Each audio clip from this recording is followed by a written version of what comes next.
guys, kumusta kayo? Ako nandito na sa ano. Tinitignan ko yung jowa ko. Kung okay lang ba siya o hindi. Kayo, kumusta kayo? Yan, nandito ako. Yan.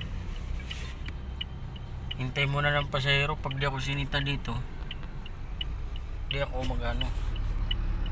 Di ako alis. Pero alis rin ako kasi parang may pasahero na yun.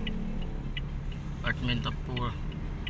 Puro kasi pa Makati. Ang hirap ng magatid ng Makati ngayon. Matraffic na. Shoota ako. Oh. Kumusta kayo? Kumusta? Ako wala pang almusal. Labas ko ng Cubao. Doon ako mag-almusal nito. Kasi wala pang pa Cubao. Bye guys, yun lang.